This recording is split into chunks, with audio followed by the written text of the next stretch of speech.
Hello, ये मैं video बना रहा हूँ एआई के ऊपर जो हमने सेशन करना था, तो उसकी मैं रिकॉर्डिंग कर रहा हूँ। अच्छा, तो एआई के अंदर ये है कि जो मतलब आप लोगों के सीखने से रिलेटेड है। उसमें हम मतलब जो मेजरली एआई का फ़ायदा है वो उसमें है डेवलपमेंट में या कोडिंग के अंदर। तो जैसे आप अगर कोई प्रोजेक्ट बना रहे हो तो उसके अंदर कोड आप एजेंट्स हैं, तो उसके थ्रू आप कोड करवा सकते हो। जैसे कि फॉर एग्जांपल हम हमारा कोई भी एक प्रोजेक्ट होता है, तो वो प्रोजेक्ट एक फ़ोल्डर होता है एक तरह से।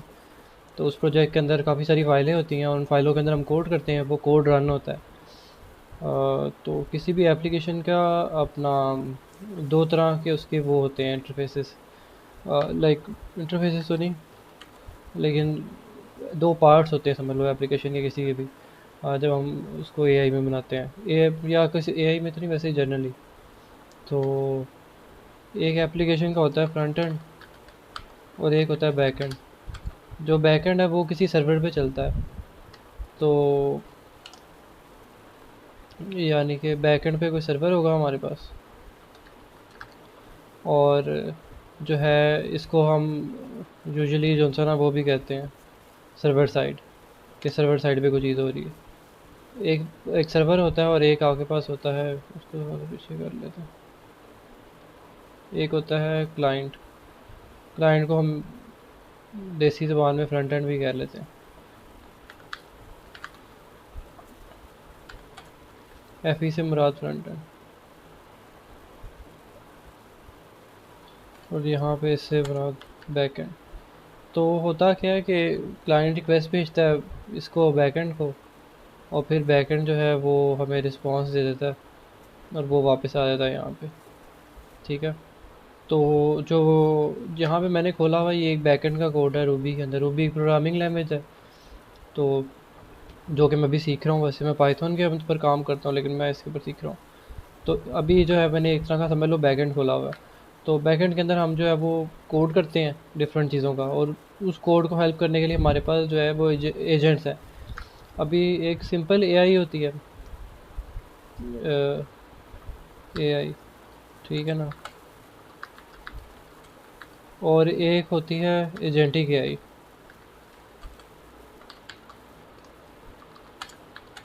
ठीक है। तो इसमें सिंपल एआई में क्या होता है आपके पास जो है वो कोई भी चैटबॉट होते हैं या कोई भी इस तरह का टूल होता है। ठीक है। और जो एजेंटिक एआई है उसमें क्या होता है, एजेंटिक एआई में आपके पास होते हैं टूल्स। तो टूल्स क्या करते हैं कि टूल्स आपको कोई ना कोई टास्क जो है ना वो परफॉर्म करते हैं। तो ऐसे होता है कि अब जैसे ये है ना, तो इस यहाँ पे साइड पे आपके पास जो है ना ये एक फाइल मैनेजर है। ये टर्मिनल खुला हुआ है, इसको हम बंद कर दें। और ये है आपका एजेंट, यह माइक्रोसॉफ्ट का गिटहब को पायलट। अब इसके पास टूल्स हैं जो जाके इन फाइलों में कुछ भी चेंज कर सकता है।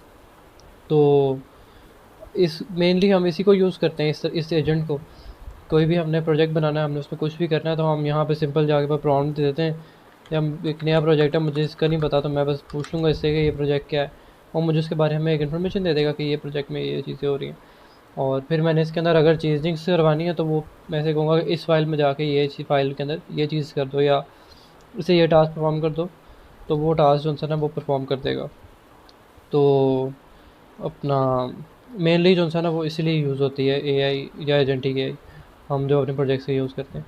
इसको करने के काफ़ी सारे तरीके हैं, तो यानी कि सिर्फ इस एजेंटिक कोडिंग के लिए। और ये आपके लिए काम आसान बना देती है, इसलिए हर बंदा जो है ना वो एआई मतलब कहने को कोडिंग की तरफ आ रहा है। एआई से ऐसे सच तो हमें कोई फ़ायदा नहीं, यानी चैट जीपीटी से आप कितना ही उससे कुछ चीज़ें वो करवा लोगे, तो वो एक लिमिटेड हेल्प एंड तक आपकी हेल्प कर सकता है, लेकिन वो फुली हेल्प नहीं कर सकता, यानी कि वो कुछ चीज़ें आपके टास्क परफॉर्म नहीं कर सकता, जहाँ पे जो एजेंटिक चीज़ें हैं वो आपकी कर देती हैं।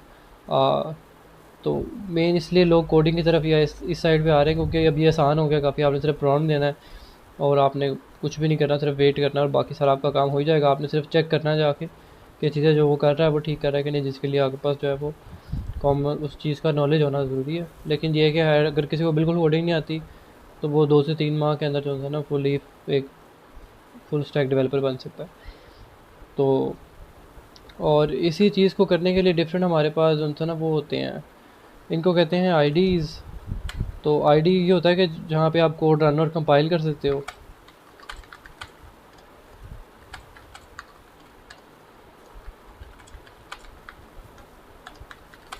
और आईडीज़ के अलावा आप जो है ना वो टर्मिनल के ऊपर आपके पास आ गए जहाँ पे आप मतलब कोड उस टर्मिनल के थ्रू हो जाता है, यानी टर्मिनल के ऊपर आप वो रन करते हो उसको एजेंट को, और वहाँ पे ही वो चलता रहता है। तो जिस जिस डायरेक्टरी में आप हो, तो एक ये चीज़ का काफ़ी ज़्यादा यूज़ होता है। जैसे अभी ये मैंने खोला था तो वो था अभी जो मैंने खोला था वो था अपना वी एस कोड के अंदर गेटअप को पायलट।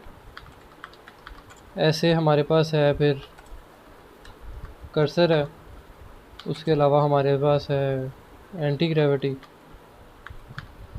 उसके अलावा कीरो है एंड विंडसर्फ। और विंडसर्फ आई गेस इन सब में सबसे पहले विंडसर्फ आया था जिसने एजेंटिक वाला काम शुरू किया था, या कर्सर ने। तो इसके अलावा हमारे पास टर्मिनल बेस्ड भी हैं कोडिंग एजेंट्स।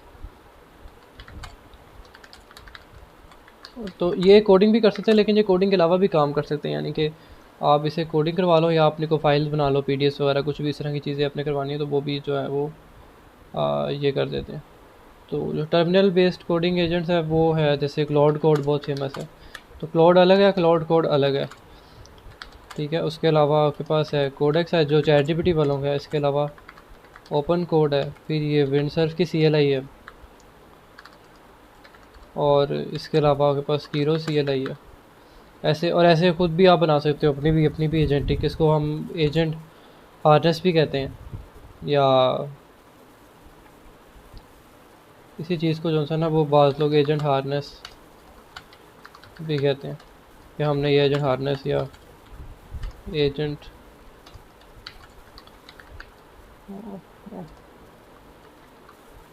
और एजेंट ऑर्केस्ट्रेशन यूज़ कर ली।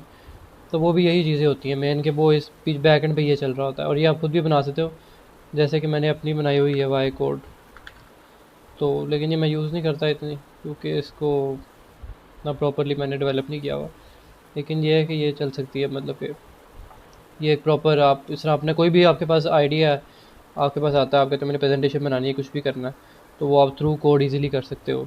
आप जो भी चीज़ आप प्रोग्राम के थ्रू कर सकते हो, तो वो अब इजी है काफ़ी। यानी कि आपने प्रेजेंटेशन बनानी है तो प्रेजेंटेशन भी आप जो है ना वो पावर पॉइंट के थ्रू बना सकते हो, उसके थ्रू कोड के थ्रू। इसके अलावा आपने CV बनानी है तो वो भी कोड के थ्रू बना सकते हो। तो उसका भी थोड़ा बहुत ओवरव्यू दे दूँगा। बाकी ये है कि ये एजेंटिक AI है मेन, जैसे कि अभी मैंने एंटी ग्रेविटी खोली हुई है, तो इसके ऊपर आप कमांड चलाते रहते हो अपनी, और इसे कहते रहते हो कि ये प्रोजेक्ट है और ये इसमें जाके ये चीज़ें कर दो। अभी जो ये टर्मिनल बेस नहीं, इसमें आईडी ही नहीं खुली हुई, इसमें सिर्फ एजेंट से बातें कर रहा हूँ और ये काम कर रहा है। इसमें मैं कोड नहीं देख रहा, मुझे कुछ नहीं पता कोड में क्या हो रहा है। तो लेकिन कोड देखने के लिए मैं गिटहब पे जाके कोड देख सकता हूँ, या मैं किसी आईडी में खोल के कोड भी देख सकता हूँ। लेकिन ये उन्होंने बनाया इस तरह से कि आपको कोड देखना ही ना पड़े। तो लोग जो काम कर रहे हैं वो 90% जो वाइब कोडर्स है या इस तरह से जो नॉन टेक्निकल लोग हैं वो यूँ ही कर रहे हैं, उनको कोड नहीं देखते, वो बस सीधा प्रॉम्प्ट देते हैं और वो रिजल्ट चेक करते हैं कि चीज़ बन गई कि नहीं। इसके अलावा हमारे पास AI टूल्स हैं जो हम यूज़ करके जो है वो काफ़ी चीज़ें उसमें सीख सकते हैं। तो अपना जो कि लोगों ने बनाए हुए हैं और ऑनलाइन ओपन सोर्स से हम कह देते हैं कि ओपन, जो कि AI यूज़ कर रहे हैं। तो अभी वही कहता है, यानी कि वो उस दिन मैं देख रहा था कि वो कोर्स कोई भेज रहा था, उसमें वो क्या सिखा रहा था, कहता है कि मैं ChatGPT सिखा दूंगा, फिर जेमिनी सिखा दूंगा, फिर क्लाउड सिखा दूँ। मतलब ये सारी सेम ही चीज़ें, इसमें कोई रॉकेट साइंस तो नहीं है। और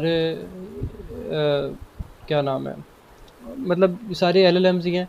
और थोड़ा सा LLMs के बारे में ये कि LLMs काम कैसे करते हैं, कि LLMs ऐसे काम करते हैं कि आपने प्रोबेबिलिटी के बेस के ऊपर, यानी कि जो LLMs हैं वो होते हैं, उनको हम कहते हैं कि प्रोबेबिलिस्टिक हैं।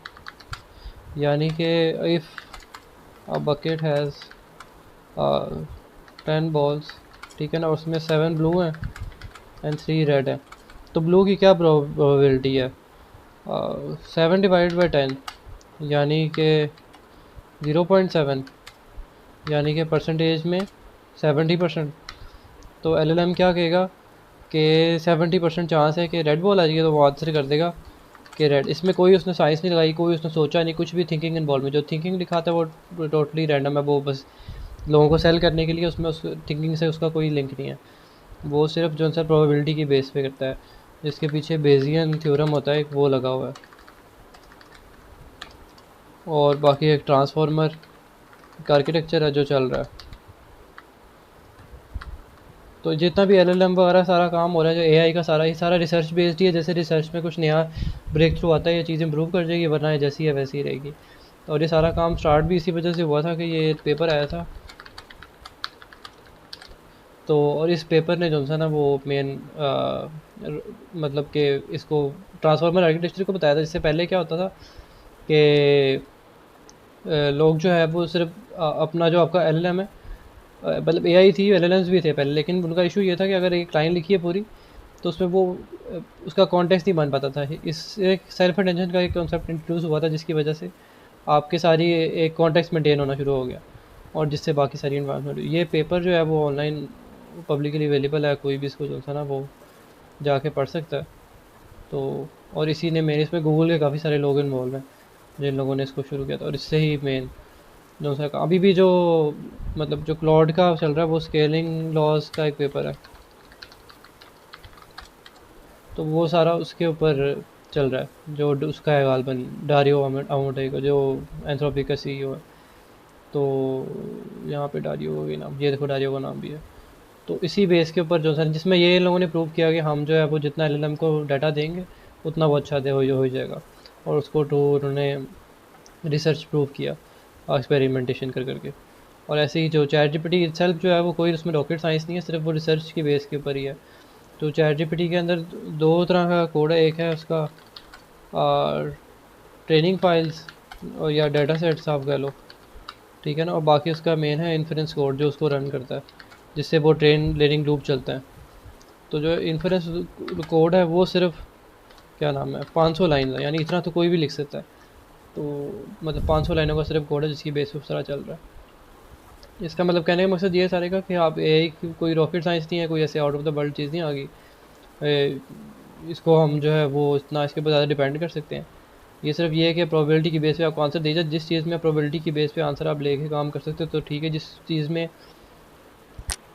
प्रोबेबिलिस्टिक आंसर आपको नहीं चाहिए, आपको डिटर्मिनिस्टिक आंसर चाहिए, तो फिर आप जो है वो LLM के ऊपर रिलाई नहीं कर सकते। तो और ना ऐसी कोई चीज़ जिसमें AI इन्वॉल्व हो रही हो। और जहाँ पे भी आप देखोगे अगर AI उन्होंने चिपकाई हुई है, जहाँ पे वो कह रहे हैं कि डिटर्मिनिस्टिक चीज़ हम AI के थ्रू कर रहे हैं, तो वो पीछे कुछ और, पीछे चल कुछ और रहा है, सामने सिर्फ दिखा AI रहे। इसके अलावा AI टूल्स हैं जो आम रूटीन में बातों के यूज़फुल हो जाते हैं, जिसमें एक है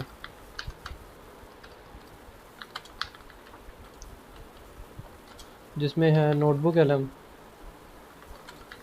तो फ़र्ज़ कर लो आपके पास बहुत सारा डाटा है, वो आपके पास PDFs हैं, स्लाइड्स हैं, गूगल यूट्यूब की वीडियोज़ हैं, सारा आपने समराइज़ करके उसमें से पढ़ना है। तो आप जो है वो नोटबुक LM को लिंक दे के उसमें से उससे पूछ सकते हो कि यार मुझे इसमें से बताओ कि इस लाइन में क्या हो रहा है। तो वो आपको बता देगा कि ये चीज़ ऐसे काम कर रही है, और सिर्फ उस कॉन्टेक्स्ट के अंदर रहेगा, वो उससे बाहर नहीं जाएगा। इसके अलावा आपने कोई भी अपनी वेबसाइट बनानी है तो सिर्फ फ्रंट एंड की हद तक, यानी उसमें कोई सर्वर नहीं चल रहा, यानी कि कोई कंपटीशन कुछ नहीं हो रही, तो वो आप लवेबल एक है वेबसाइट, उसके थ्रू बना सकते हो।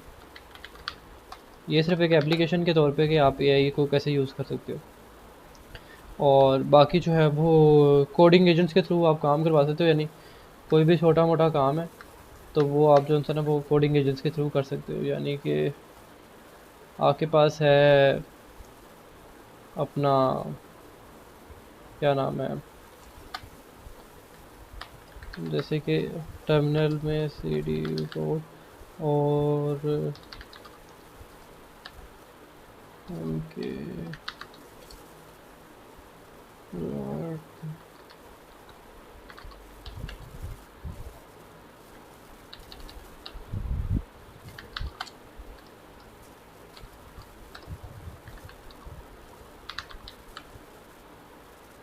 अच्छा इसके नाम से बना हुआ है।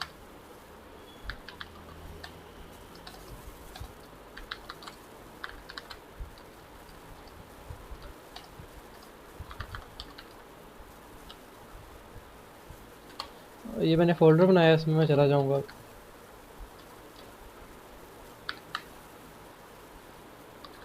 क्या नाम है इसका,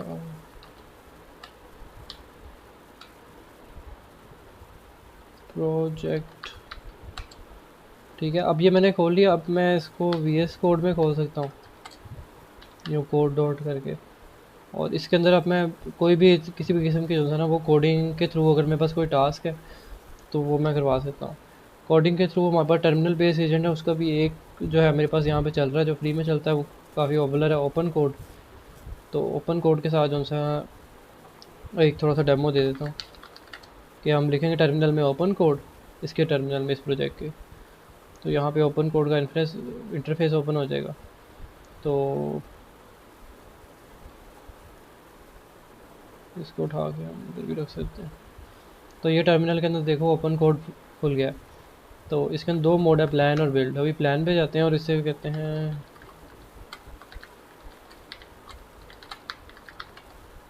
तो ये मैं खुद ही अपने बारे में बता देगा कि मैं इसमें फ्री मॉडल्स हैं, ये आप यूँ करके मॉडल्स में सिलेक्ट कर सकते हो और उससे कोडिंग। अब मैं ये सिर्फ इसलिए बता रहा हूँ कि कोई फॉर एग्जांपल आपके पास चीज़ है, आपने जैसे उस दिन मैंने बनाया था, अभी हम ट्राई करते हैं रन टाइम में बनाने की, देखते हैं बनता है कि नहीं। कि अपना हम प्रॉम्प्ट दें,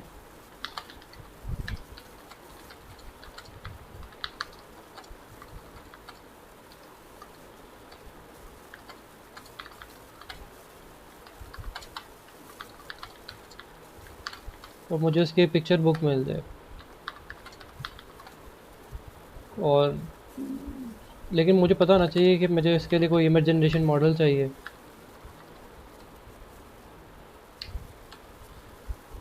तो मैं से कह दूँगा हगिंग फेस एक प्लेटफॉर्म है जहाँ से मॉडल यूज़ करे। और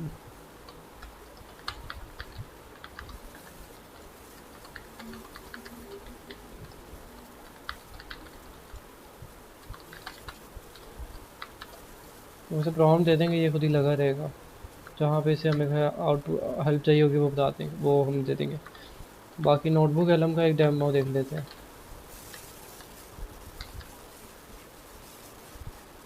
तो ये नोटबुक एलम है, ऊपर वाली तो शायद थी, पता नहीं, अब ये शायद उसके अंदर इंटीग्रेट हो गई है, जेमिनी के अंदर। तो हम यहाँ पे क्रिएट न्यू करेंगे। अब ये दो रिसर्च पेपर्स की हम ले लेते हैं, इनको ना मैं डाउनलोड कर लेता हूँ। डाउनलोड ना आएगा, इनका बस टेक्स्ट कॉपी कर ही लेते हैं। ठीक है, और यहाँ पे जाके ना हम सोर्स ऐड कर सकते हैं। सोर्स में हम काफ़ी सारी चीज़ें अपलोड फाइल कर सकते हैं, लिंक ऐड कर सकते हैं ड्राइव से, या कॉपी टेक्स्ट। अभी मैं कॉपी कर देता हूँ। ठीक है ना, ये पहला पेपर आ गया। ठीक है, और ये दूसरा पेपर आ गया, कॉपी टेक्स्ट। अब मैं इससे कुछ भी उन पेपर के बारे में पूछ लूँगा ना, तो इसे पता होगा, और मुझे रेफरेंस भी देगा कि उस डॉक्यूमेंट में इस लाइन में इस जगह पे ये यूज़ हो रहा है। तो जो आंसर के अंदर उसमें ना रेफरेंस होगा कि इस जगह पे इस लाइन में। ये एक चीज़ होती है रैग, रिट्रीवल ऑगमेंटेड जनरेशन। तो ये उसके ऊपर बना हुआ है, जिसमें वो डॉक्यूमेंटेशन में जाके तो एग्जैक्टली वहाँ से चीज़ फाइंड करके हमें बताता है। और इसके अगर मैं इसके आउट कुछ क्वेश्चन पूछूंगा तो उसका ये आंसर नहीं करेगा। तो ये इसने हमें इसका आंसर दे दिया। ये देखो जहाँ जहाँ पे लिखा हुआ है ना ये 2, तो ये पेपर के अंदर भी बता देगा कि पेपर में इस जगह पे ये चीज़ यूज़ हो रही है, देखो। ठीक है, तो और इसके अलावा इसके अंदर ये काफ़ी सारे फीचर्स हैं। ये माइंड मैप है, इसकी इमेज जनरेट कर सकते, रिपोर्ट जनरेट हो जाती है उसके थ्रू, इन्फोग्राफिक्स जनरेट हो जाते हैं, प्रेजेंटेशन भी इसके थ्रू जनरेट हो जाती हैं। तो काफ़ी सारे इसमें फीचर्स हैं। फ्लैश कार्ड्स लोग पढ़ने के लिए यूज़ करते हैं, वो इसके थ्रू जनरेट हो जाते हैं। तो क्या नाम है, इसमें ऑडियो, आप इसके साथ ऑडियो में बात कर सकते हो उसके साथ। तो काफ़ी सारी चीज़ें हैं जो इसके थ्रू हो सकती हैं। बाकी ये है लवेबल। लवेबल के थ्रू आप अपनी वेबसाइट बना सकते हो। तो ये और डिप्लॉय भी कर देगा, लेकिन सिर्फ उसकी आपकी जो है यूआरएल है उसमें जो है वो आपका वो आएगा, लवेबल लिखा आएगा। तो जैसे कि ये मैंने सिर्फ प्रॉम्प्ट दिया, और प्रॉम्प्ट के थ्रू जो सा ना वो, तो उसके थ्रू जो सा ना वो ये वेबसाइट जो सा वो जनरेट होगी। ठीक है, तो सिर्फ मैंने उसको अपनी CV दी और मैंने कहा मेरी पोर्टफोलियो वेबसाइट बना दे, और ये पूरी वेबसाइट बन के, ये देखो ये वेबसाइट पूरी मैंने एक लाइन भी नहीं लिखी अंदर, लेकिन मैंने सारी कोड के थ्रू ही है।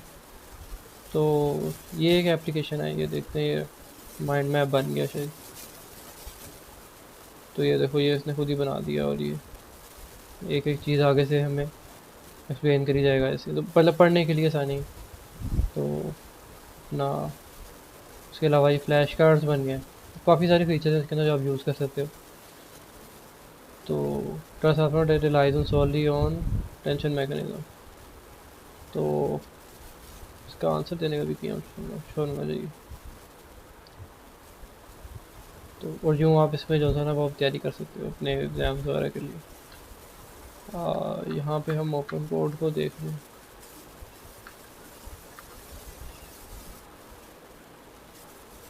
ये भी लगा हुआ है डेवलपमेंट करने। बहरहाल कहने का मकसद ये है कि यूँ जो है वो आपके प्रोजेक्ट्स खुद ही बनाएगा, खुद ही उनको पब्लिश करेगा, खुद ही कोड लिखेगा। ये देखो जैसे खुद ही लिखी जा रहा है, ठीक है। और ये आपका सारा जो है वो काम खुद ही कर देगा, आपको कुछ भी नहीं करना इसमें। लेकिन ऑब्वियसली ये टाइम लेगा। तो यूँ आप साथ साथ एक साथ पैरेलल में काफ़ी सारे एजेंट्स भी चला सकते हैं। यानी यहाँ पे आपने ओपन कोड चलाया, यहाँ पे आपने भी, जो मैं काम करता हूँ तो यूजुअली इस तरह ही करता हूँ कि मैं 5-6 एजेंट्स एक साथ चला देता हूँ और हर एक को अलग अलग काम पे लगा देता हूँ ताकि मैं ज़्यादा से चीज़ एक साथ कर सकूँ। तो ये है। इसके अलावा कोई अगर आपने प्रेजेंटेशन बनानी है तो वो उसके लिए गामा है एक साइट, ये गामा के थ्रू AI प्रेजेंटेशन बन जाती है। और इसके अलावा अगर आपने CV बनानी है तो उसके लिए ओवरलीफ है। ओवरलीफ पे जाके आप जो है उसमें कोई भी टेम्पलेट सेलेक्ट करें, ChatGPT को दें उससे कि मुझे टेम्पलेट का जो है ना वो कोड लिख के दे दो, तो वो कोड लिख के दे देगा। और उस कोड के थ्रू जो है ना आपकी CV जो है अपने, मतलब सॉरी, किसी एप्लीकेशन के लिए आपने 50 CV बनानी है तो आप हर जॉब के लिए अलग CV यूँ बड़ी इजीली बन जाती है कोड के थ्रू। इसके अलावा ChatGPT ने अपना वो एप्लीकेशन लॉन्च किया, ChatGPT डेस्कटॉप। तो ChatGPT डेस्कटॉप में ये सीन है कि आप इसके पास आपके कंप्यूटर की भी एक्सेस है, और इसमें आपके कंप्यूटर के अंदर भी आपको बता सकता है कि डेस्कटॉप पे ये चीज़ पड़ी है, इधर ये चीज़ पड़ी है। इसके अलावा आपकी चैट सिंक रहेंगी दूसरी जगहों पे। और क्या नाम है इसमें बाकी ये है, स्केड्यूल कर सकते हो आप टास्क, या आप टास्क चला दो वो आपको उस टाइम पे मैसेज करता रहे। इसके अलावा प्लगइन्स हैं। प्लगइन्स ये है कि आपने अपना कोई स्प्रेडशीट, कोई पावर पॉइंट, कुछ भी चीज़ से अटैच कर सकते हो, इसके बाद उसका एक्सेस चला जाएगा और उससे कम्युनिकेट कर सकेगा। तो आपकी बिहाफ पे ये चीज़ें एडिट भी कर सकता है और वहाँ से इन्फॉर्मेशन गेट और पोस्ट दोनों चीज़ें हो सकती हैं थ्रू ChatGPT डेस्कटॉप एप्लीकेशन। तो जैसे मैंने ऐसे कहा था कि मेरे डेस्कटॉप पे ना ये स्पेस बहुत फुल है, तो मुझे बताओ मैं इसे फ्री कैसे करूँ। तो लॉग इन करें, तो ये इसके थ्रू आप जो है वो यूँ अपना कोड करवा सकते हो थ्रू। और बाकी गामा के थ्रू हम प्रेजेंटेशन बना लेते हैं, क्या नाम है। और बाकी टूल्स जो AI के थ्रू हम कर सकते हैं, बाकी इसके अलावा मेन जो अभी जो है वो यही है कि एजेंटिक AI है और आपकी एक सिंपल चैट एप्लीकेशन है। तो जितनी भी मार्केट में सारी एक्साइटमेंट है वो कोड के थ्रू ही है, कोड को ही लेके आया कि वो कहते हैं कि कोड के थ्रू हम काफ़ी कुछ कर सकते हैं। और हर बंदा जो सा वो डेवलपर बनना चाह रहा है कि वो AI आ गई और इस तरह से। तो है उसके रूट कॉज पे कुछ भी नहीं है, रूट पे सिर्फ उसकी यही है, प्रोबेबिलिस्टिक आंसर्स हैं जिसके ऊपर टोटली डिपेंडेंट नहीं रह सकते, और हम काफ़ी हद तक डाटा सेट पे डिपेंड करती है। तो डाटा से भी हम आगे जितना था उसके मॉडल ट्रेन होंगे उनके हमने आउटपुट देख लिए, कोई इतनी खास अच्छी नहीं, यानी अच्छी है लेकिन उतना वो नहीं है मेरे ख्याल से। अब सेलिंग की तरफ जा रहे हैं हम। तो क्या नाम है, बाकी ये IDs हैं ये आप लेकिन ये कि AI का असल मज़ा लेने के लिए आपको थोड़ी बहुत कोडिंग आनी चाहिए, वरना आपके लिए AI का इतना कोई नहीं। आप सिर्फ ये क्या नाम है इंस्टाग्राम या फेसबुक तक ही है आपके पास AI। लेकिन अगर कोडिंग आती तो फिर यार, मेरे भी जो मतलब फ्रेंड्स वगैरह हैं जो डेवलपमेंट में है उन्हें कोई AI का है कुछ नो हाउ, या उनका उससे यूज़ मतलब वास्ता पड़ता है। जो बाकी जो नॉन टेक्निकल फील्ड से हैं उनका कोई AI में इतना इम्प्लीमेंटेशन नहीं है, ना कोई उनका यूज़ है।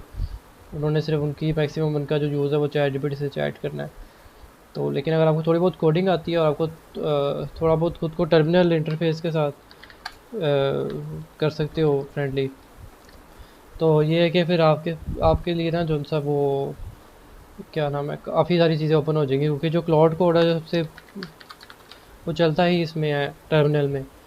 तो क्लाउड कोड के अंदर काफ़ी सारी चीज़ें हैं जो आप कर सकते हो, लेकिन वो भी अगेन आपके कंप्यूटर से कनेक्टेड होगा, आपको टर्मिनल में चलता है, ये इसकी कोई ऐप नहीं है।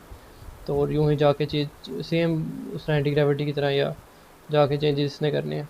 तो आप कोई भी एप्लीकेशन अपने लोग अपने पूरे घर को जो है वो कंट्रोल कर लेते हैं थ्रू क्लाउड होते हैं कि इस टाइम पे ये फुल जो एक सोल्यूशन लोग बेचते थे, अब उतना छोटा सा सोल्यूशन आप खुद बना सकते हो अपना। तो और उसी के थ्रू, लेकिन आपको कोडिंग की तरफ आना पड़ेगा। अगर कोडिंग की तरफ नहीं आओगे तो फिर आप एआई के टूल्स ही यूज़ करते रहोगे, आप अपना कुछ नहीं बना सकते। तो इसमें इतना भी पोटेंशियल है कि आप अपनी कोई एक ऐप बनाओ और उस ऐप को जो है वो को अगर आपकी ऑडियंस है, जो कि मैं काफ़ी लोगों को देखता हूँ जो जिन्होंने अपनी जो है वो एक ऐप बनाई है और उनके पास कस्टमर्स हैं, खुद वाइब कोडेड की हुई है और मतलब कोई लोकल प्रॉब्लम सॉल्व कर रही है, ठीक है। और ऐप यानी कि कोई भी जो सा ना वो एक प्रॉब्लम को सॉल्व करती है और उस उनके पास जो है वो लेट से इस ऐप के पास जो है वो 500 यूज़र्स हैं,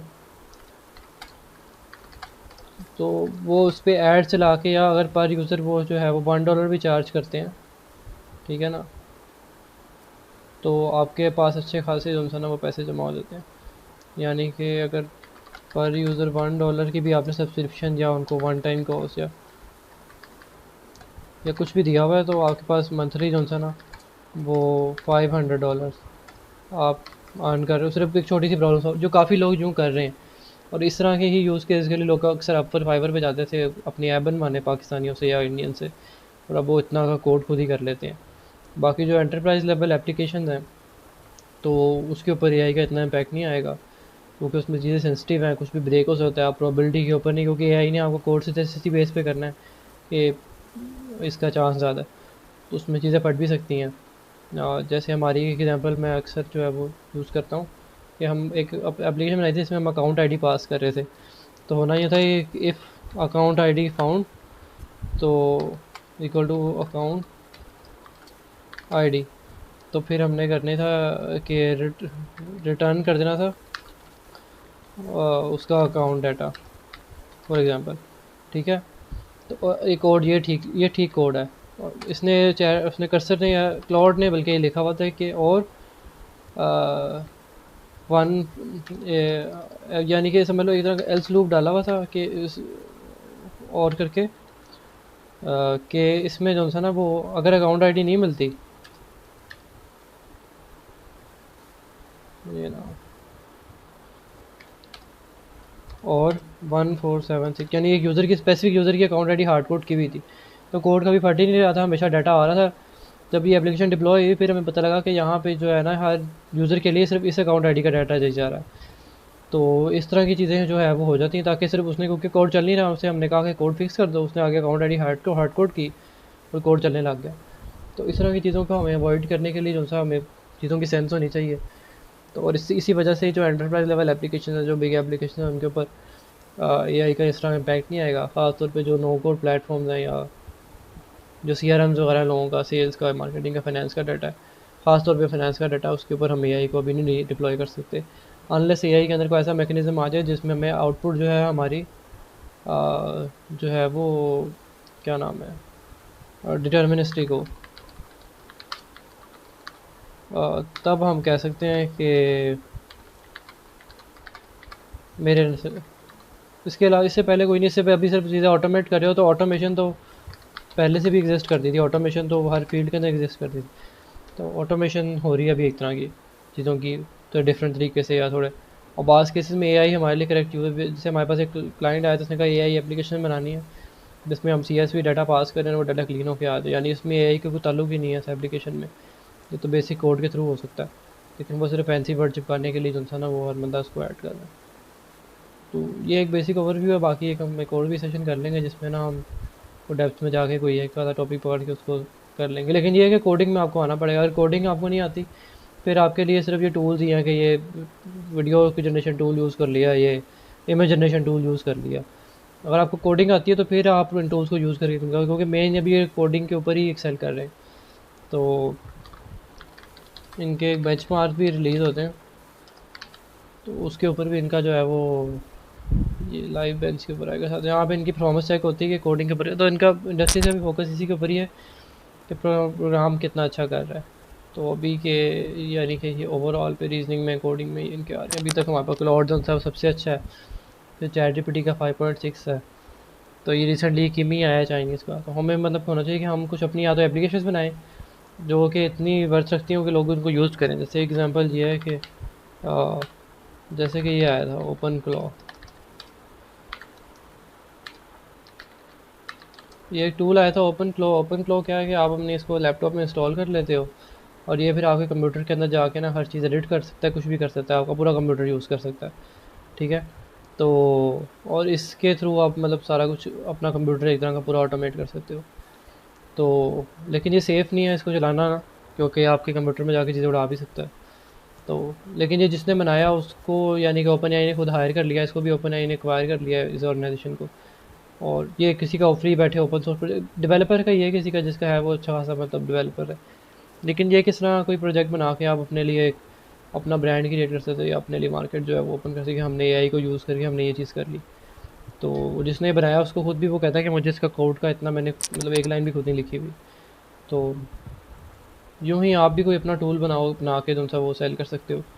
हाँ, जिसके ऊपर अगर बहुत सारे स्टार या इस तरह देते तो खुद ही आपके लिए मार्केट ओपन होती है। या ये एंड है, या अपना खुद अपना मॉडल बनाओ जिसके लिए हार्डवेयर रिक्वायरमेंट है, और या आप कोई ऐसा तरीका ढूंढ लो जिसमें आप बगैर हाई लेवल ऑफ हार्डवेयर के, बगैर हाई ट्रेनिंग के एक अच्छे एलएलएम बना लो जो कि ज़्यादा डिटर्मिनिस्टिक हो सके। तो बस ये एक बेसिक सा एक है एक ओवरव्यू। बाकी आप ये लोग देख लेना, फिर बता देना कि किस चीज़ पे जो सा ना वो सेशन करना है, तो फिर उस पर हम जो है वो कर लेंगे। आगे अभी के लिए इतना बहुत है। और ये मुझसे टोकन मांग रहा है। अब ये देखो, ये मुझे कह रहा है कि हगिंग फेस का टोकन मैं से दे दूँ, मैं दे तो दूँ लेकिन ये फिर एक्सपोज हो जाएगा मेरा टोकन, तो वो सेफ़ नहीं है। आपने इसको किसी ना किसी हाइड करके देना, दे भी तो इतना कोई इशू नहीं है, लेकिन ये कि सेफ़ यही है कि आप ना दो। तो आपको हगिंग फेस टोकन में सेट करना पड़ेगा, ठीक है ना। बाकी एप्लीकेशन मतलब कितनी देर लगी इसको, 5 मिनट लगे और इसने उनसे ना ये एप्लीकेशन बना दी 100-150 लाइनों का कोड। लेकिन जो यूँ लोग हज़ारों लाइनों का कोड वाली जो एप्लीकेशन जो है वो बना रहे, और ये इसने ठीक कोड किया, ठीक है। तो मतलब आपको सेंस होनी चाहिए थोड़ी बहुत कोड की। तो बाकी इतना अब कोई लोग नहीं पढ़ रहे कोड, तो अगर किसी को कोडिंग नहीं भी आती लेकिन उसको ये चीज़ें सीख लेता है तो उसके लिए मार्केट। लेकिन जो वो सारी बनी हुई है हाई पे आई की, वो कुछ भी नहीं है सच। और अगर आपको कोडिंग नहीं आती तो फिर आपके लिए एआई इतनी कोई खास अहमियत नहीं रखती। पर आपके लिए अगर कोई ऐसे आप टास्क करते हो जो आप रोज़ करते हो और आप उसको ऑटोमेट करना चाहते हो, तो वो आप खुद कोडिंग को यूज़ करके, इन टूल्स को यूज़ करके उसको ऑटोमेट कर सकते हो।